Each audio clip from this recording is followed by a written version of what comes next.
రేపు రాబోతున్న ఆదివారం 14వ తారీఖు ఉదయకాలము 9:30కి ఎవరైతే బాప్తిజంలోకి పేర్లు ఇచ్చారో వాళ్ళ గురించి సంఘం సిద్ధపరుస్తున్నది. బాప్తిజం కార్యక్రమం గురించి ఇవన్నీ కూడా విషయాలు మీకు కూడా ఎందుకు తెలియజేస్తున్నాము అంటే మీరు కూడా ప్రార్థనలు ఎత్తుపడతారు. మీ ప్రార్థన సహాయము మాకెంత అవసరము. కాబట్టి ఎవరైతే బిడ్డలు బాప్తిజం తీసుకోబోతున్నారో ఒకరు కానీ ఇద్దరు కానీ ముగ్గురు కానీ ఎంతమంది అయినప్పటికీ వాళ్ళ గురించి రక్షణ పొందుకున్న మనము ప్రార్థించే వారిగా మనం ఉండాలి. కాబట్టి ఈ బాప్తిజం కార్యక్రమం ఒకటి మన ముందున్నది. కాబట్టి దాని గురించి ప్రార్థన చేయండి. యాక్చువల్లీ లాస్ట్ మంత్లోనే అయిపోవాల్సింది అని ఉపవాస ప్రార్థనలు 3 దినాలు గడిపినాక ఇద్దాం అనుకున్నాము. దేవుడు మహాకృపను బట్టి 4 రోజులు ఉపవాస ప్రార్థనలో కింద మనం ప్రతి సాయంత్రం కాలం 4 రోజులు మనం దేవుని సన్నిధికి నడిపింపబడ్డము, ప్రార్థనలో గడిపి ఉన్నాము. కాబట్టి బాప్టిజమ్స్ కొరకు మీ వ్యక్తిగత ప్రార్థనలో జ్ఞాపకం చేసుకోండి. అంత మాత్రమే కాక మందిరంలో ఎప్పుడు చూసినా కానీ వాక్యాలే వింటున్నాం. అవునా? నేను చిన్ననాటి నుంచి వేరే మందిరానికి వెళ్ళేటోండి. ఇంగ్లీష్ చర్చ్, నా సండే స్కూల్ చర్చ్ అది. సో నా చైల్డ్హుడ్ చర్చ్లో వెళ్తున్నప్పుడు అక్కడ కూడా వాక్యం చెప్పేటోళ్ళు, అక్కడ కూడా దేవుల్లో ఎట్లా బలపడాలో నేర్పించేటోళ్ళు. దాని తర్వాత నేను ఇంటికి వచ్చి ఉదయకాలము 7:30-8 గంటలకు వెళ్ళిపోతే ఇల్లు వదిలిపెట్టి 12:30కి మళ్ళీ ఇంటికి వచ్చేటోళ్ళం మేము. 12:30 నుంచి 3:30 దాదాపు 4 గంటల వరకు ఇక్కడ ప్రార్థన ఉండేది. సో అక్కడ ప్రార్థన పోవాలి, ఇక్కడ ప్రార్థనలో ఉండాలి. ఎందుకు ఈ మాటలు చెప్తున్నా అంటే ప్రతి నెల లేకపోతే 3 నెలలకు ఒకసారి కేవలము వాక్యమే కాదు కానీ వాక్యానికి సంబంధించిన చిత్రము ఒక మూవీ కూడా వేసేటోళ్ళం. ఇప్పుడు కూడా బ్రదర్స్తో మాట్లాడుతున్నప్పుడు దేవుడు వాళ్ళని ప్రేరేపించి నా లోపల ఉన్న ఆశయాన్ని కూడా దేవుడు జ్ఞాపకము పెట్టుకొని మళ్ళొకసారి అవకాశము నాకు ఇవ్వబడ్డది. ఏంటి అంటే నెలలో ప్రతి నెలలో ఒక వారము ఈవినింగ్ సర్వీస్ ఒకవేళ క్యాన్సిల్ చేస్తే కనుక వాక్యం ఉంటుంది, తప్పక వాక్యం ఉండదు, వాక్యం ఉండకుండా ఉండదు, వాక్యం ఉంటుంది. కానీ వాక్యాన్ని వింటూనే ఉన్నాము. అదే మనము మూవీ రూపంలో చూస్తే అది మన జీవితంలో ఇంకొద్దిగా ఎక్కువ ప్రభావితం చేస్తుంది. కాబట్టి మూవీ కూడా అయ్యేదానికి బ్రదర్ సిద్ధంగా ఉన్నారు. మనకి దేవుని మహాకృపను బట్టి ఎక్కడి నుంచి ఏమి కిరాయి తెచ్చుకునేది లేదు. ప్రొజెక్టర్ ఇచ్చాడు దేవుడు, సౌండ్ సిస్టమ్ ఇచ్చాడు, బ్రదర్స్ని తలాంతలో ఉన్న వారిని దేవుడి ఇక్కడ ఇచ్చాడు. వాటి మూవీ కూడా అయ్యేదానికి ఎంతగా ఆశిస్తున్నాము. వాటి తెలియపరచండి. ఈ మూవీ టైం ఏంటి అంటే క్రైస్తవులైన మనకి మామూలుగా అనిపిస్తుంది, కానీ అన్యుల్లోకి దేవుడిని ఎదగని వారు ఉంటారు కదా, వాళ్ళకి ఒక ప్రోత్సాహాన్ని కలిగిస్తుంటుంది. ఏంటో తెలుసుకోవాలి అన్న ఒక ఆతృత వాళ్ళలో ఉంటుంది. వాళ్ళు వస్తారు, మందిరానికి వస్తారు. నీ సహకారం ద్వారా వాళ్ళు కూడా ప్రభుని తెలుసుకుంటారు. కాబట్టి ఆ విషయంలో కూడా దాని గురించి కూడా సంఘమంతా ప్రార్థన చేయవలసిందిగా ప్రభు పేట మీ అందరికీ మనవి చేస్తున్నాను. అంత మాత్రమే కాక మందిరానికి నడిపింపబడుతున్నాము. ఒక ప్రశ్న మనం ఎప్పుడు కలిగి ఉండాలి. ఏంటి అంటే మందిరానికి నడిపింపబడుతున్న మనము మేబీ కొన్ని ఇయర్స్ అయిపోయి ఉండొచ్చు. ఇప్పటికి నీ దేవుడిని నువ్వు ఆరాధిస్తుండగా ఆయనతో నీ ప్రయాణం ఎట్లున్నది? ఇన్ని ఇయర్స్ నుంచి మనం ఆయనతో నడుస్తున్నామే, అంగీకరించలే రక్షకుడిగా. ఇన్ని ఇయర్స్ పడుతున్నది ఆయన చేరుకోవడానికి. ఎందుకో అన్యుల నుంచి వెంటనే దేవుడి సన్నిధిలో వాళ్ళకి ఉన్న విశ్వాసాన్ని బట్టి వాళ్ళు ప్రార్థన చేసుకున్నారు. రక్షింపబడ్డవారు కాదు అన్యులు, రక్షణ లేని వారు. వాళ్ళు వచ్చి విశ్వాసంతో ప్రార్థన చేసుకొని దేవుని వాక్యము వాళ్ళు రిసీవ్ చేసుకొని వాళ్ళు దేవుణ్ణి తెలుసుకున్నారు, దేవునితో ఉండడానికి ఇష్టపడ్డారు, ఒక తీర్మానం చేసుకున్నారు. అంత మాత్రమే కాక కొద్ది దినాలు నడిపింపబడినాక ఆ రక్షణని వాళ్ళు కూడా పొందుకొని మనకన్నా వెనక వచ్చిన వారు, ముందొచ్చిన వారు, వెనక వచ్చిన వారు ప్రభుకి సమీపస్తులుగా చేస్తున్నారు. కానీ మన పరిస్థితి ఏంటి? ఇన్ని ఇయర్స్ అయిపోయింది మనం చర్చ్కి వస్తూ, కానీ ఇంకా ఆయన కలుసుకోలేని వారుగా మనం ఉంటున్నాము. ఇంకా ఆయనతో మనకి సరైన సహవాసము లేని వారమే మనం ఉంటున్నాము. ఇంకా పైకి భక్తి పరులుగా కనిపిస్తూ దానిలో ఉన్న శక్తిని మనము ఆశ్రయించలేకపోతున్నాము. కాబట్టి ఒక ప్రశ్న మనం ప్రతినిత్యము మనము సరి చూసుకుంటే బైబిల్ చెప్తున్నది మనం విమర్శనకి లోనుగాము. కాబట్టి ఆ జడ్జిమెంట్ అనేది దేవుని యొక్క తీర్పు దినము అనేది ఒకటి ఉన్నది. దాంట్లో నుంచి నువ్వు నేను తప్పించబడాలంటే దేవుడు తప్పించలేడు. కానీ జీవిస్తున్న ఈ జీవితంలో నిన్ను నువ్వు వాక్యం అనే అర్థంలో సరి చూసుకొని నిన్ను నువ్వు విమర్శించుకుంటే ఆ విమర్శ దినం నుంచి నువ్వు తప్పింపబడతావు. హల్లెలూయా. కాబట్టి జీవితం అంటే ఇది జీవితం కాదు, it is a journey. Life అనేది ఇంకొకటి ఉన్నది. అది ఎప్పుడు అంటే ఈడ యాత్ర ముగించినాక ఆడ ప్రారంభమవుతుంది. కాబట్టి యాత్రలో ఉంటున్నాము, స్టడీగా దేవునితో నడవడేవారుగా నడిచేవారుగా మనం ఉందాం. ఒకవేళ దేవుడి మార్గాన్ని విడిచిపెట్టి నడిస్తే కనుక తప్పిపోతాము లేక చెదిరిపోతాము. దాని అర్థం ఏంటి అంటే ఆయనతో ఉంటున్న కాస్త సహవాసాన్ని కూడా మనము పోగొట్టుకుంటాము. నీ గురించి నీ తల్లిదండ్రులు ఎంతో ప్రార్థన చేసి ఉండొచ్చు. నీ గురించి నువ్వు వెళ్తున్న స్థానిక సేవకులు నీ గురించి ఎంతో ప్రార్థన చేసి ఉండొచ్చు. దేవుడు వాళ్ళ ప్రార్థనలు బట్టి దేవుడు నేటికి కూడా తన అమూల్యమైన సహాయాన్ని నీకు అనుగ్రహించి నడిపిస్తుండొచ్చు. నువ్వు అనుకుంటుండొచ్చు ఏమని తెలుసా, నేను కాబట్టి ఇటు రీతిగా ఉన్నాను, నేను కాబట్టి అందరికి రెగ్యులర్గా వస్తున్నాను, నేను కాబట్టి ఇది చేయగలుగుతున్నాను అని మనం అనుకుంటాం. అది మోసం. అది అందుకనే మీ భక్తి మిమ్మల్ని మోసం చేయకుండా జాగ్రత్త పడండి అని దేవుడు చెప్తున్నాడు. ఈరోజు మనం ఇక్కడ ఉన్నామంటే మనం దేవుణ్ణి ప్రేమించి ఇక్కడ లేము, ఆయన మనం ప్రేమించాడు కాబట్టి ఇక్కడ మనం ఉన్నాం. హల్లెలూయా. మనం ఆయన ప్రేమించలేదు, కానీ ఆయన మనం ప్రేమించాడు. తన ప్రాణాన్ని నరకోసం రక్తాన్ని చిందించాడు పాపులైన మనల్ని రక్షించుకోవడానికి. కాబట్టి రక్షింపబడ్డ మనము మన రక్షకుడితోని ఎట్టి సహవాసంలో ముందుకి కొనసాగబడుతున్నాం. ఎట్లా కొనసాగింపబడుతున్నాం? నీ రక్షకుడు ఎవరు తెలుసుకున్నావు, కానీ ఆయనతో నీ సహవాసం ఎట్లున్నది? ఈరోజు మందిరానికి వస్తున్నప్పుడు ఒకటే గుర్తుపెట్టుకోండి, ఏంటి తెలుసా, నీ రక్షకుడితోని నీ సహవాసము బలపరచబడాలి. నీ రక్షకుడితోని నువ్వు సహవాసిస్తుండగా నీ విశ్వాస జీవితము స్థిరపరచబడాలి. నీ రక్షకుడితోని నువ్వు నీ సమయాన్ని వెచ్చించి ఆయనతో నీ సమయం గడుపుతుండగా నీ జీవితమును మార్చుకోవాలి. ప్రభు కొరకు నిలబడాలి. ప్రభుని సర్వము ప్రభుని సమస్తము అని ఆ రీతిలో మన ఆత్మీయత ఎదగాలి. ఈ లోకంలో ఏమి శాశ్వతం కాదు బైబిల్ చెప్తున్నది. కాబట్టి మన సహవాసం ఈరోజు ఆయనతో ఎట్లున్నదో అనే ప్రశ్న దేవుడు మన ముందు ఉంచి ఉన్నాడు. ఆ ప్రశ్న నాకు కూడా వర్తిస్తుంది. మీలో అనేకులు బోధకులు కావద్దు అని వాక్యం చెప్తుంది. ఎందుకు? బోధకుల కంటే కొద్దిగా ఎక్కువ శిక్ష ఉంటుందంట. కాబట్టి ఆ శిక్ష నుంచి మనం అందరం తప్పించబడాలి అంటే బహు జాగ్రత్తగా మనం ఉండాలి. మనుషులమే తప్పు చేస్తారు, బలహీనం, కానీ ప్రభు దగ్గరకు వచ్చినప్పుడు ఆయన నేను బలపరుస్తాడు. ఆ బలాన్ని నువ్వు పొందుకుంటున్నావా? ఆ బలాన్ని పొందుకున్నా నువ్వు సరే ఇప్పుడు సరిపోయింది బలము, నేను వెళ్ళి మళ్ళీ బలమంతా పోగొట్టుకొని సాంసన్ వల్లే జీవించి మళ్ళీ మొత్తము కోల్పోయి మళ్ళీ నేను ప్రభు దగ్గరకు వచ్చి మళ్ళీ బలపడతా అనుకుంటున్నావా? అటు రీతిగా కాదు. బలపడిన నువ్వు స్థిరపరచబడాలి. స్థిరమైన విశ్వాసంలో నువ్వు ఉండాలి. ఈ లోకంలో నువ్వు ఎన్నో శ్రమలు ఎదుర్కొని ఉంటావు, కానీ ఈ లోకంలో నీ జీవితంలో ఇంకా ఎన్నో శ్రమలు రాబోతాయి. వాటిని ఎదుర్కొనే దమ్ము ధైర్యం నీలో ఉండాలి. నా ప్రభు నాతో ఉండడం అన్న విశ్వాసము నిరీక్షణ నీకు ఉండాలి. అది ఎప్పుడు కలుగుతుంది తెలుసా? మనం ఆయనతో సావాసము సరైన రీతిలో మనం కలిగి ఉన్నప్పుడే. కాబట్టి మనం మందిరానికి వచ్చేసి వెళ్ళిపోతే సరిపోదు. ఉదయకాలం వాక్యం పంచుకుందాం అనుకున్నాం, కానీ దేవుడు మరొక వాక్యంతో సంఘాన్ని బలపరిచి ఉన్నాడు, హెచ్చరించి ఉన్నాడు.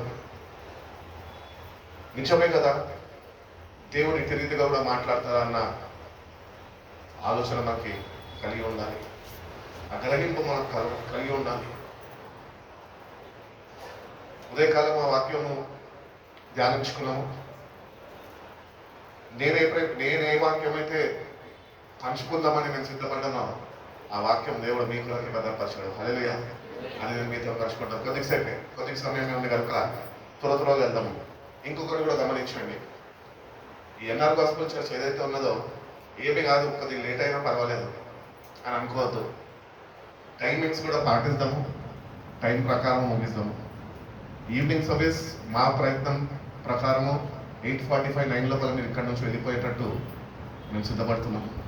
ఉదయకాలం ఆరాధన కూడా ఎగ్జాక్ట్ 10 గంటలకి జరిగితే ప్రారంభమైతే 12:45 కాకపోతే 1:15 గంటకంతా ఆరాధన ముగించబడేటట్టు మనకు అలవాటు అయిపోయింది. Because we know the time. మనం ఎంత లేజీనో, ఎంత బద్ధకస్తులమో, ఎంత నిర్లక్ష్య స్వభావమో దేవుడి పట్ల కలిగి ఉన్న వారమో మనకు అర్థమవుతున్నది. ఇవన్నీ మనకు అర్థం కావాలంటే కొద్ది మార్పులు అనేవి మన జీవితాల్లో కావాలి. వాడి టైం ఉంది కదా, వెళ్ళొచ్చులే, పాటలు అయిపోయినాక వెళ్ళొచ్చు, ఆరాధన అందుకోవచ్చు అని అనుకోవద్దు. వాళ్ళ టైంకి రాకపోతే పోగొట్టుకుంటారు. దేవుడిచ్చిన శ్రేష్టమైన సమయము నీ చేతులారా, నీ నిర్లక్ష్య స్వభావం ద్వారా పోగొట్టుకుంటాము. జాగ్రత్త. కాబట్టి ఒక చిన్న వాక్యం చూసుకున్నాం. మీరు సాయంత్రానికి ధ్యానాంశము ఫిబ్రవరి రాసిన పత్రిక 10వ అధ్యాయము 25వ వాక్యం. కొందరు మానుకొనుచున్నట్లుగా సమాజముగా కూడడము మానక ఒకరికి ఒకడు హెచ్చరించుచు ఆ దినము సమీపించుట మీరు చూచురని సమీపించుట మీరు చూచిన కొలది మరి ఎక్కువగా అలాగు చేయొచ్చు. ప్రేమ చూపుటకును సత్కార్యములు చేయుటకును ఒకడినొకడు పురికొల్పవలనని ఆలోచించము. చాలండి. ఇప్పుడు సంఘానికి మనం దేనికి నడిపింపబడాలి? సంఘంకి వెళ్తే ఏంటండి, ప్రార్థన ఇంట్లో కూడా చేసుకోవచ్చు కదా. మరి దేవుడు ఎందుకు అంటున్నాడు తన వాక్యంలో సంఘాన్ని నువ్వు మానద్దు అంటున్నాడు? ఎందుకు మానద్దు? ఎందుకంటే నువ్వు పొందుకున్న రక్షణలో, నీ విశ్వాస ప్రయాణంలో నీ విశ్వాసం నీకు సరిపోదు. సంఘంకి వచ్చినప్పుడు నీకైనా ఎక్కువగా బలపరచబడిన వారు, విశ్వాసంలో ఇంకా ధైర్యంగా ముందుకి కొనసాగింపబడుతున్నారు వాళ్ళు ఉంటారు. వాళ్ళు దేవుని మాటలు తెలియజేస్తారు, దేవుని సావాసంతో వాళ్ళ అనుభవాలు పంచుకుంటూ ఉంటారు. అవన్నీ మనం ఏం చేస్తాయి అంటే దేవునితో పురికొల్పుతాయి. మనం పురికొల్పబడడానికి రావాలి. కానీ మన జీవితాలు అట్లా లేవే. మన జీవితాలు ఎట్లనే తెలుసా? మన మందిరానికి దేనికి వస్తాం తెలుసా? వాస్తవాలు మాట్లాడుకుంటే కనుక పక్కన వాళ్ళ వ్యవహారాల గురించి తెలుసుకోనికి వస్తాం అంతే. అందుకనే జీవితాలు బాగుపడవు. ఈరోజు పక్కన వాళ్ళ గురించి కాదు, మనమేంటి, మన దేవుడు ఏంటి అన్న విషయము మనము కొద్దిగా జాగ్రత్తగా గమనించుకోవాలి. ఈరోజు మందిరానికి నువ్వు బైబిల్ ప్రకారం నడిపింపబడుతున్న బాగా ఉంది. కానీ మందిరానికి వస్తున్నప్పుడు బైబిల్ ప్రకారం ఒకరినొకరు ప్రేమలో నిలిచి ఉండండి, సత్కార్యాలు చేయండి. దేవుడు ఏవైతే ఎట్టి రీతిగా అయితే నీ జీవితం కొనసాగింపబడాలో ఆయన వాక్యం ద్వారా తెలియజేస్తుండగా వాటిలో ఎదిగే వారిగా మనం ఉండాలి. అందుకనే సంఘానికి మనం రావాలి. పక్కన వాళ్ళ గురించి చెప్పుకోనికి కాదు, పక్కన వాళ్ళని చూడనికి కాదు. మీరు సంఘాలు ఎట్లయిపోయినాయంటే పెళ్లి కావాల్సిన ప్రసాదాలు ఉన్నారనుకోండి, చర్చికి ఎందుకు వస్తారు తెలుసా? ఇక చర్చిలో అక్కడ మ్యాచ్ అన్నా దొరుకుతుందేమో అని. అమ్మాయిలు కూడా అట్లానే ఉన్నారు. ఇంటి దగ్గర సంబంధాలు చూస్తే ఏవి నచ్చా వాళ్ళకి, అట్లీస్ట్ చర్చికి వెళ్తే ఎవడన్నా కుర్రోడు దొరుకుతాడేమో అని మందిరానికి వస్తున్నాం. ఇటువంటి అభిప్రాయాలు నువ్వు కలిగి మందిరానికి వస్తే దేవుల్లో నువ్వు బలపడలేవు. నువ్వు మందిరానికి ఎటువంటి అభిప్రాయం కలిగి రావాలి తెలుసా? వాక్య ప్రకారం నేను జీవించాలి ప్రభా, వాక్యం నాకు స్థిరపరచాలి ప్రభా, వాక్య ప్రకారము అది నా జీవితంలో నెరవేర్చబడాలి ప్రభా అన్న అభిప్రాయంతో అంటే ఆసక్తిని నువ్వు కనపరిస్తే దేవుడు తప్పక వాక్య ప్రకారం నీ జీవితాన్ని మారుస్తాడు. మనుషులు మారవలేరు, ప్రసంగాలు మార్చవు. ఈరోజు దేవుడి వాక్యాన్ని మనం ప్రేమించగలితే, దాన్ని అర్థం చేసుకోగలితే, దాన్ని గ్రహించగలితే, దానికి మనం లోబడగలితే, ఆ ప్రకారం నేను జీవిస్తాను దేవుడా అని నీ జీవితం ఆయనకి నువ్వు అంకితం చేసుకోగలితే అప్పుడు ఆ వాక్యం నీలో ఫలించడం ప్రారంభిస్తుంది. కాబట్టి నడిపింపబడుతున్నాం, బాగానే ఉంది. నిత్యంగా దేవునితో సరైన సావాసంలో నిలిచి ఉండగలుగుతున్నాము. మన జీవితాల్లో పోరాటాల్లో ఎన్నో కష్టాలు, ఎన్నో ఇరుకులు, ఎన్నో ఇబ్బందులు, ఎన్నో శ్రమల మధ్యలో వెళ్తున్నాం. ఎవరికి చెప్పుకోలేదని కష్టాలు నాకున్నాయి. ఎవరికి చెప్పుకుంటానే, ఎవరికి చెప్పినా ప్రయోజనం లేదు నాకు తెలుసు. ఎందుకంటే నాకు సీనియారిటీ ఉన్నది, చూసాను, లోకంలో జీవించాను, ఎంతో మందిని నమ్మాను, వాళ్ళు నాతో ఉంటారనుకున్నాను. కానీ ఆపదలకు వచ్చినప్పుడు, కష్టంలో ఉన్నప్పుడు నేను ఎవరైతే ఉంటారో అని ఆశించానో వాళ్ళని నేను చూడలేకపోయాను. ఫోన్ చేస్తే ఫోన్ స్విచ్ ఆఫ్ పెట్టుకున్నాను. ఇటువంటి వారు సంఘంలో ఉంటుంటారు. వాళ్ళ గురించి వాళ్ళలాగా ఉండడానికి కాదు, కానీ వాళ్ళలో ఒక ప్రత్యేకమైన వ్యక్తిగా నీ జీవితం మార్చబడాలని సంఘానికి రా. దేవుడి వాక్య ప్రకారం జీవించాలి, అందరికీ మాదిరికరంగా ఉండాలని నీ జీవితాన్ని సరిదిద్దుకునేదానికి సంఘానికి రా. సంఘంలో బలపడు. నా సంఘంలో నేను సేవకు వచ్చినాక పరిశీలన నేను ఫుల్ స్టాండ్ తీసుకున్నాక ఒకటి వేసుకున్నాను. ఏంటి అంటే మా చర్చ్ యొక్క ఉద్దేశం ఏంటి తెలుసా? యవనస్తులు రావాలి, దేవుని మాటలు వినాలి, రక్షింపబడ్డవారు బలపరచబడాలి, వాళ్ళు స్థిరపరచబడాలి, వాళ్ళు ఉన్నంతకాలం ఇక్కడ వాళ్ళు వాడబడాలి.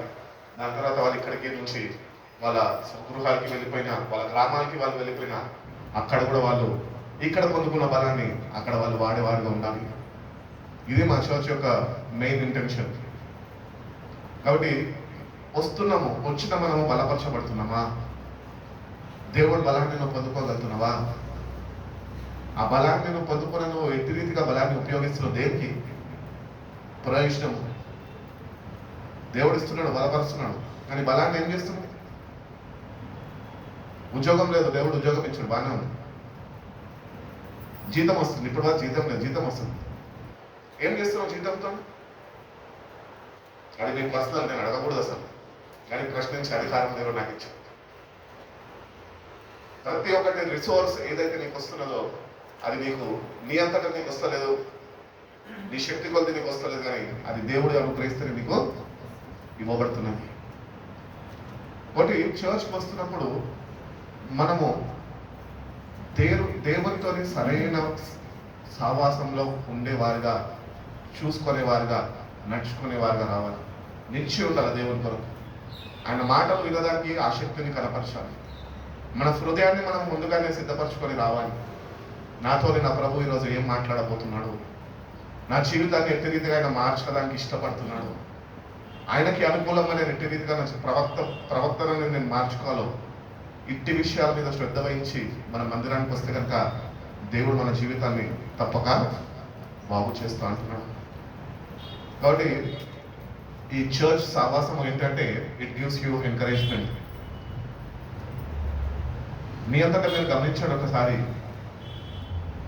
నాకు చర్చ్ వద్దండి, ఆ చర్చ్లో వాళ్ళు అట్లాంటి వాళ్ళండి, వాళ్ళు ఇట్లాంటి వాళ్ళండి అని చెప్తా ఉంటారు. వాళ్ళు అంటారు మాకు ఆ సావాసం అక్కర్లేదు, కానీ మేము దేవునితో సావాసం చేస్తాం. వాళ్ళు ఇంట్లో కూర్చొని వాళ్ళు ప్రార్థన చేసుకుంటారు, ఆరాధన చేసుకుంటారు, పాటలు పాడుకుంటారు. కానీ ఇక్కడ ఉన్న అనుభవాలు అక్కడ ఉండవు కదా. ఇక్కడ కలిసే మనుషులు అక్కడ దగ్గరికి రారు కదా. అందుకనే దేవుడు అంటున్నాడు ఇక్కడికి నడిపింపబడాలి అని. ఒక్కొక్క రీతిలో మనం నడుచుకుంటున్నాం. వాడు సొంత ఆలోచనలను కలిగి ఉండి వాళ్ళు ఇష్టమైన మార్గాల్లో వెళ్ళిపోయారంట. ఇక్కడికి ఎందుకు నడుపుతున్నాం తెలుసా? మన ఇష్టమైన మార్గాన్ని మనం కట్టిపెట్టి దేవుడి మార్గంలో నడిపింపబడడానికి సంఘానికి నువ్వు నడిపింపబడుతున్నావు. కాబట్టి నీ చేతుల్లో ఉన్నది నీ జీవితం. అది దేవుడు ఇచ్చిన బహుమానం నీకు. ఆ బహుమానం ఇచ్చిన వాడు ఒకరోజు నేను తప్పక లెక్క అడుగుతాడు. అడిగినప్పుడు ఏం చెప్తాం? మనకి లైట్ తీసుకున్న ప్రభు అని చెప్పలేము. ఆయన లెఫ్ట్ తీసుకో అంటాడు, అంటే నిత్య నాశనానికి వెళ్ళిపో అంటాడు. ఒకటి, we are answerable for our own life. నీ జీవితానికి నువ్వే బాధ్యత వహించాలి, నేను కాదు. నేను సంఘ కాపరిగా ఉంటే ఇక్కడ సంఘంలోకి నడిపింపబడుతున్నా కనుక నా బాధ్యతలు దేవుడు నాకు ఇచ్చిన భారం బట్టి నేను ఆయనకు ఒకరోజు లెక్క చెప్పాలి. ఇక ప్రాక్టికల్గా మనం వాక్యాన్ని ఆలోచిస్తే కనుక మన ప్రభుత్వం ఏమాత్రం సావాసం చేసేవారుగా లేము. ఏదో కాలక్షేపం నామకార్థ క్రైస్తవులుగా సంఘానికి వచ్చేసి వెళ్ళిపోతున్నాం అంతే. సాక్ష్యాలు సాక్ష్యాలు సాక్ష్యాలు సంఘంలో చెప్పిస్తున్నారు. ఎందుకు? సంఘంలో సాక్ష్యాలు వింటే బాగుపడుతుంది సంఘం. ఒకవేళ నిజంగా నీకు సాక్ష్యం అంటే నువ్వు అన్యుల మంచిది చెప్పు, వాళ్ళు వినాలి సాక్ష్యం. సంఘంలో విశ్వాసులు కాదు వినేది సాక్ష్యం. మందిరానికి వచ్చినప్పుడు దేవునిలో ఎదగాల, సావాసంలో బలపరచబడాలా, ఒక చక్కటి సాక్ష్యం కలిగియాలా, సంపాదించుకోవాలా దేవుని దగ్గర నుంచి. ఆ సాక్ష్యము నీ జీవితం ద్వారా ఈ లోకంలో ప్రభావితం అవ్వాలి. అప్పుడే ప్రభునామానికి మహిమ. కాబట్టి మన జీవితాలు చాలా శ్రేష్టమైనవి. కమ్యూనిటీ అండ్ ఎంకరేజ్మెంట్ ఇస్తుంది చర్చ్. సంఘంలో ప్రోత్సాహము నీకు అనుగ్రహింపబడుతుంది. ఎందుకంటే దేవునితో నడిపింపబడి వారు అనేకులు ఉంటారు. దేవుని చేత ఏర్పాటు చేయబడ్డ వారు అనేకులు ఉంటారు. వాళ్ళ ద్వారా నీకు ప్రోత్సాహాన్ని దేవుడు అందిస్తాడు. ఆ ప్రోత్సాహాన్ని నువ్వు పొందుకోవాలి, పురికొల్పబడాలి. నేను చిన్ననాటి నుంచి అనుకున్నటువంటి ఏమని తెలుసా, నేను ఆ సేవకుడిలాగా ఉండాలి అంతే. దేవుడి దగ్గర ఒకటే ప్రార్థన చేసేటువంటి, ప్రభా నా సేవకుడిలాగా చేయను కాదు, ప్రభా ఎట్టి రీతిగా అయితే నీకు సమర్పించుకున్నటువంటి సమర్పణ నాకు నేర్పించు. ప్రభు కొరకు జీవించాలి. ప్రభు కొరకు మనము మన జీవితాన్ని ఖర్చు చేయాలి. దేవుని కొరకు జీవించడం ప్రారంభించాలి. ఇంకా నీ కొరకు, నీ పిల్లల కొరకు, నీ ఉద్యోగాలు అనుకుంటూ, నీ వివాహాలు అనుకుంటూ ఎంతకాలం ఇస్తాడు దేవుడు, అన్నీ ఇస్తాడు. కానీ సంఘానికి వచ్చిన మనము ఏమి నేర్చుకుంటున్నాం అన్నది ప్రశ్న. ఈ ప్రశ్నకి జవాబు నీ దగ్గర ఉండాలి. నీ ప్రశ్న జవాబు నీ దగ్గర ఉండాలి. నేను చెప్పలేను జవాబు, నేను చెప్తే బాగుండదు. కాబట్టి everyone has questions in their own life. నీ జీవితంలో ఉంటున్న ఆ ప్రశ్నకి సమాధానము కావాలంటే నువ్వు దేవునితో ఉండాలి, వాక్యంలో ఎదగాలి. నీ ఎటువంటి సమస్య అయినప్పటికీ పరిష్కారము దేవుని వాక్యంలో మర్చిపోదు. ఎప్పుడు ప్రతి ఒక్క క్వశ్చన్కి ఆన్సర్ బైబిల్లో ఉన్నది. అందుకనే దీనికి పరిశుద్ధ గ్రంథం అని పేరు పెట్టాలి. నువ్వు పాపం చేస్తున్నావా, నువ్వు వ్యభిచారం చేస్తున్నావు, దొంగతనం చేస్తున్నావు, హత్య చేస్తున్నావు, ఎత్తి చూపిస్తుంది. అది హెచ్చరిస్తుంది. ఏమని తెలుసా, నేటి నుంచి అన్న మానుకోరా అని చెప్తుంది. అట్లాంటి మాటలు నచ్చవు కదా మనకి. మందిరానికి రావడము మానేస్తాం, సావాసంలో కలవడం మానేస్తాం. నష్టపోయేదెవరు? మనమే. ఎవరో కాదు. మందిరానికి ఎందుకు వస్తుందంటే ఆ బ్రదర్ నన్ను ఆ రోజు ఏదో అనేసాడు, నేను రాను. రాకపోయి నష్టపోయింది నువ్వే. ఆ బ్రదర్ నష్టపోడు, ఆయన వస్తాడు, బాగుపడతాడు. నష్టపోయింది మనం. ఒకటి ఎక్కడ నష్టపోకుండా సావాసంలో మనం బలపరచబడాలి, దేవుళ్ళలో భద్రపరచబడాలి, దేవుని వాక్యంలో మన జీవితాలు స్థిరపరచబడాలి అని దేవుడు ఎంతగానో ఆశిస్తుంది. కాబట్టి ఈరోజు నీ జీవితం ఎట్లున్నదో. ఇంకొకటి సంఘం ఏం నేర్పిస్తుంది తెలుసా? సంఘంలో క్రీస్తు సంఘం, క్రీస్తు రక్తంలో కడగబడిన సంఘము, క్రీస్తు ద్వారా ఏర్పాటు చేయబడ్డ సంఘాలు ఏం నేర్పిస్తాయి తెలుసా? ప్రభుతోని నువ్వు సరిగ్గా నడుచుకోవాలి అని నీకు బోధిస్తాయి. అటు రీతిగానే నువ్వు ఒంటరిగా ఉంటే నువ్వు ప్రభుతోని గడపలేవు, కానీ నువ్వు సావాసంలో వస్తుంటే ప్రభులో నువ్వు బలపరచబడగలుగుతావు అని నేర్పిస్తాయి. అంత మాత్రమే కాక సంఘాలు ఈరోజు ఏమి బోధిస్తలేదు తెలుసా? నీలో ప్రోత్సాహాన్ని వాళ్ళు నీకు కలుగు చేయలేకపోతున్నారు. ఎందుకు తెలుసా? ప్రభు రాబోతున్నాడు. ఇక ఎక్కడ సంఘాల్లో పోయినా కూడా ప్రభు వస్తున్నాడు ఎక్కడ చెప్పారు. నువ్వు నమ్మకంగా మా మందిరానికి రా, దేవుడు ఆశీర్వదిస్తాడని చెప్తారు. కానీ బైబిల్ ఏం చెప్తుంది? సత్యవాక్యం ఏం చెప్తుంది? ఆయన వస్తున్నాడు. ఎవరి క్రియలు చొప్పున వానికి జీతం ఇవ్వడానికి ఆయన వస్తున్నాడు. త్వరగా వచ్చుచున్నాను అంటున్నాడు. నీ జీవితాన్ని నువ్వు మార్చుకోకపోతే నీకు సమయం ఇవ్వడు. ఆయన వచ్చేస్తాడు, తాట తీసేస్తాడు అంతే. ఒకటి ఆయన రాబోతున్నాడు. సంఘంలో ప్రతిదినము ప్రతి ప్రసంగంలో ప్రభు రాకడ లేకపోతే అది ప్రసంగం కాదు అని ఎంతమంది దైవజనులు చెప్పారు. ఈరోజు సంఘాల్లో ప్రసంగాలు తక్కువైపోయినాయి, దేవుని గురించి మాటలు తక్కువైపోయినాయి, కానీ లోకంలో ఉన్న మాటలతో సంఘము ఈరోజు తప్పుదారిలో నడిపింపబడుతున్నది. చెప్పేదేమో ఒక వాక్యమో, వాళ్ళ సంఘంలో జరిగిన కథలు ఇన్నిగాను. మనం ఏం చేస్తాము? ఆ కొద్ది వాక్యాన్ని వదిలిపెట్టి ఆ కథల్ని లోపల పెట్టుకుంటాం. అందుకని ఎదుగుదల ఉండదు, మనకి ఆత్మీయత ఉండదు, ఆత్మతో సత్యంతో ఆయన దగ్గరికి రాలేదు.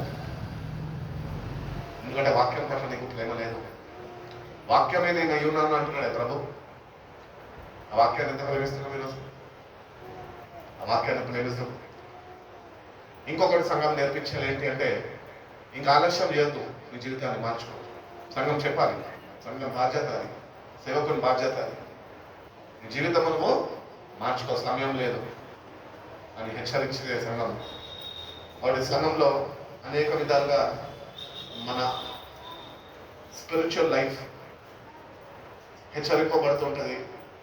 బాగు చేసుకునే అవకాశం దేవుడు మనకి అనుగ్రహిస్తూ ఉంటాడు అని దేవుడు చెబుతున్నాడు. Call to action. వాక్యం వింటే సరిపోదు, దాని ప్రకారం నువ్వు జీవించడానికి ప్రయత్నించాలి, యాక్షన్ తీసుకోవాలి. మనం యాక్షన్ తీసుకునే క్రైస్తవులం కాదు, మనం రియాక్ట్ అయ్యే క్రైస్తవులం.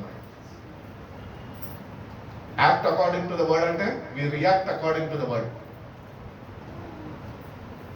దొంగతనం చేయొద్దు అని వాక్యం చెప్తుంది, మనం దానికి విరుద్ధంగా చేస్తాం. దొంగతనం అంటే ఏంటి? నాన్న జోబులో డబ్బులు కొట్టడమా? దేవునికి విధేయత చూపకపోవడం కూడా ఒక దొంగతనమే. నువ్వు ఆయన మాట వినకపోవడం కూడా ఒక దొంగనే. దొంగ ఏం చేస్తాడు? దొంగలిస్తాడు. ఇప్పుడు మనం అదే చేస్తున్నాం. దేవుడు మనకి ఇచ్చిన స్వేచ్ఛని సరైన రీతిలో వాడుకోక మన సమయాన్ని మనం దొంగిస్తున్నాం. దొంగలం కాదా? నేను దొంగనం ఒప్పుకుంటా దేవుని దగ్గర, ఒకవేళ నేను ఆయన సమయము ఇవ్వలేని వాడగా ఉంటే. వాటి మోసపోవద్దు, దేవుడు వెక్కిరింపబడ్డాడు. ఎవడు ఏమి విత్తునో ఆ పంటనే కోస్తాడు. విత్తు, దేవుడు ఇచ్చిన ఈ జీవితాన్ని ఆయనలో విత్తు, వాక్యంలో విత్తు, ఎదుగు, ఫలించు, అనేకులకి ఆశీర్వాదకరంగా దీవెనకరంగా ఒక మాదిరికరమైన జీవితము దేవుని యొద్ద నుంచి పొందుకో. ఇంకొకటి ఏంటంటే సంఘం నేర్పిస్తుంది, దేవుని కృప ఉంది నీకు. బైబిల్ చెప్తున్నది, కృపాకాలము అంతం కాకమునుపే నీ జీవితాన్ని నువ్వు మార్చుకోవాలి. ఒక దినం రాబోతుంది, దేవుని కృప అంటే అంటారు. అసలు కృప అంటే ఏంటి? అసలు కృప అంటే ఏంటి? ఒక వ్యక్త, ఒక శక్త, దేవుని కృప అని అనేస్తాం. బ్రదర్ బాగున్నారా? మమ్మీ నాన్న, అమ్మ నాన్న ఎలా ఉన్నారంట? దేవుని మహాకృపను బట్టి బాగున్నారండి అంట. ఈ మహా ఎక్కడి నుంచి వచ్చేది నాకు అర్థం కాలేదు. మాయ అంట. ఆ మాయలో మనం జీవించాలి. కృపను అర్థం చేసుకోవాలి. ఎందుకు దేవుడు ఇంకా నీ పట్ల నా పట్ల కృపని ఆయన చూపుచున్నాడు అని అర్థం కావాలి మనకి. ఆ కృపలో మనం ఏం కావాలంట? వర్ధిల్లే వారిగా మనం ఉండాలి. ఇప్పటి వరకు వర్ధిల్లలే, దేనిలో? లోకంలో కాదు, వాక్యంలో. ఇప్పటి నుంచైనా ఆ కృపని నువ్వు సరైన రీతిలో అర్థం చేసుకోగలిగితే కనుక, ప్రయత్నిస్తే కనుక దేవుడు ఆ కృపలో నిన్ను వర్ధిల్లింపజేయడానికి ఆయన నీతో సహకరిస్తాడు. నువ్వు సహకరించకపోతే ఆయన ఏం చేయలేడు. మన దేవుడిలో ఉన్న గొప్పతనం అదే. ప్రేమమయుడు, కరుణా సంపన్నుడు, అన్నీ ఆయనలోనే దాగి ఉంది. ఆయనలో ఉన్న బ్యూటీ ఏంటంటే ఆయన ఒకటి బలవంతం చేయడు. నువ్వు ఆయనను అర్థం చేసుకునే ప్రయత్నము చేస్తేనే ఆయన నీకు అర్థమైంది. ఆయన నీకు అర్థం కావాలంటే మనం ఏం చేయాలి? వైట్ షర్ట్, వైట్ ప్యాంట్ వేసుకొని నీట్గా ముఖానికి పౌడర్ కొట్టుకొని చర్చకొచ్చారు. 52 ఆదివారాలు ఉంటాయి. 52 ఆదివారాల్లో రెగ్యులర్గా రావాలి, బాగానే ఉంది. కానీ ఎదుగుదల లేదే, వాక్యంలో స్థిరత్వం లేదే, వాక్యం వల్ల విశ్వాసం లేదే, ప్రభుత్వ సావాసం లేదే, ఇంకా అన్ని ఆచారాలలో కొట్టుమిట్టాడుతున్నవే, లోకంలో ఉన్న సాంప్రదాయాలన్నింటినీ పాటిస్తున్నవే. నీ భక్తులు నిన్ను మోసం చేస్తుంది నీకు అర్థమవుతుందా?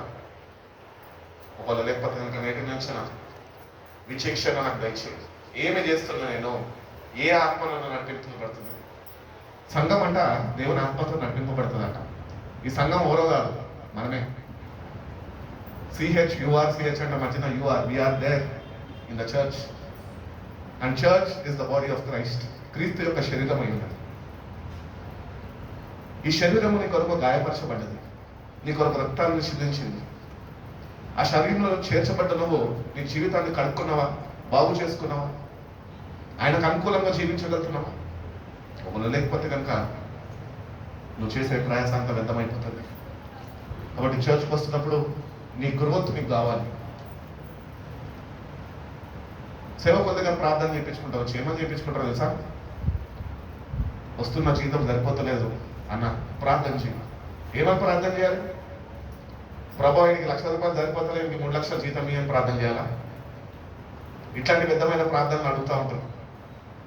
దేవుడికి తెలియదు ఆయనకి ఏమి చేయాలో.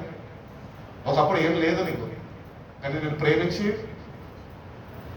ఆయన నిన్ను ఆదుకొని నువ్వు ఊహించిన రీతిగా ₹1,00,000 జీతం ఇప్పించావు. కృతజ్ఞతగా జీవించడం నేర్చుకోవాలి. అంతేగాని సేవకుడు వచ్చి పీడించుకో తినద్దు. ప్రార్థన చేయాలి. దేవుడిని అర్థం చేసుకోండి. సేవకుడు అర్థం కాదు నీకు.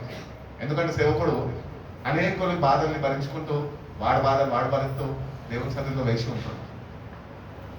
సేవకుల గురించి చెప్పేస్తే చాలా మంది అంతే, అన్నా నా గురించి ఉపవాసం ఉండి ప్రార్థన చేయి. నువ్వేం చేస్తావు? హైదరాబాద్ దమ్కా బిర్యానీ తెచ్చుకొని తింటారు అన్నాను. వాళ్ళేమో తినాలో మేమేమో ఎండాలి.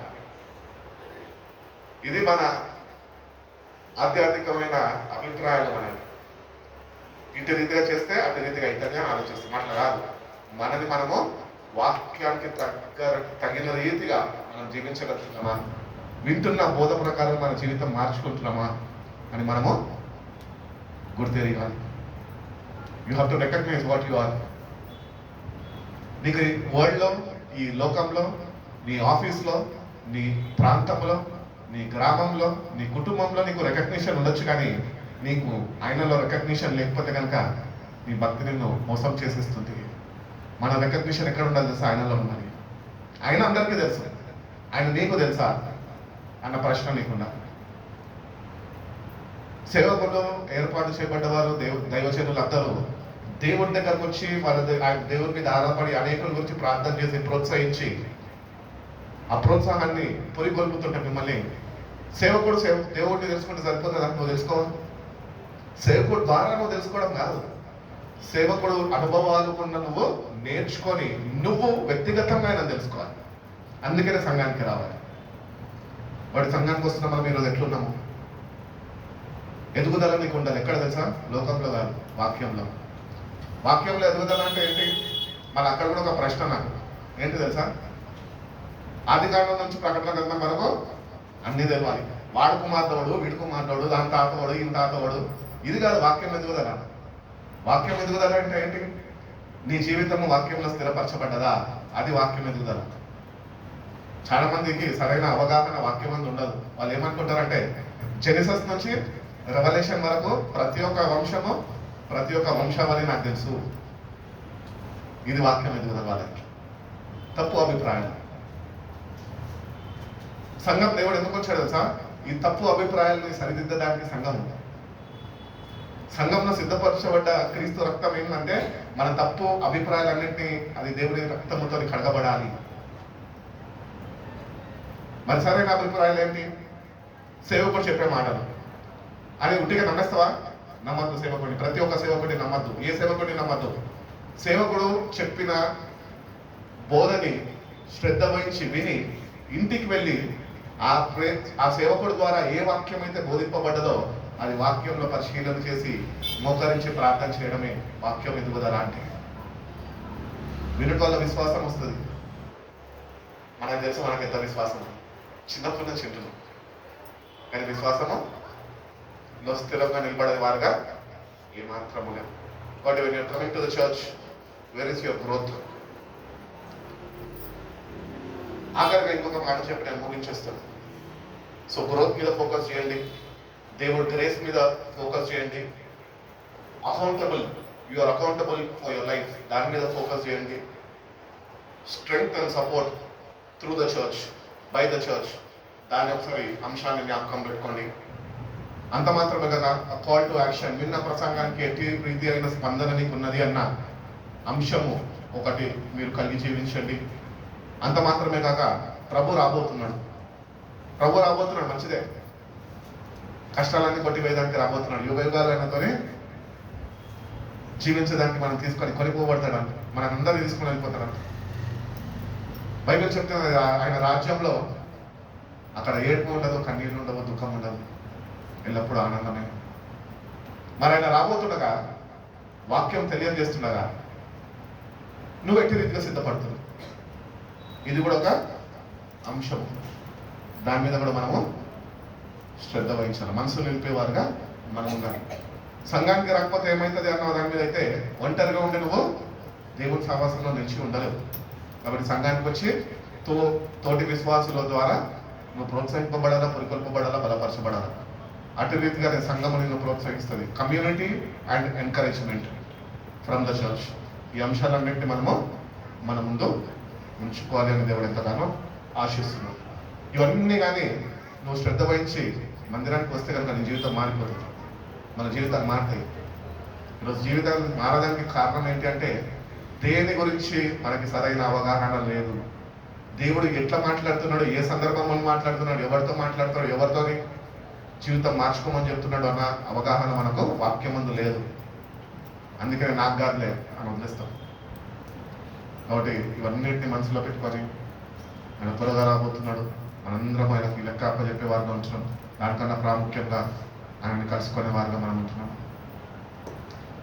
ఈ లోకంలో ఉండిపోతావా నీ ఇష్టం, లేదు సిద్ధపడిపోతావా అది దేవుని చిత్తం. దేవుని చిత్తంలో ఉంటేనే ప్రభు రాకడలో నువ్వు ఉంటావు. దేవుని చిత్తం నీ జీవితంలో నెరవేర్చబడితేనే పరలోక రాజ్యంలో నీకు ఎంట్రీ ఉంటుంది. నీ కుటుంబము, నీ గోత్రము నీకు ఎంట్రీ తీసుకొని రాదక్కడికి.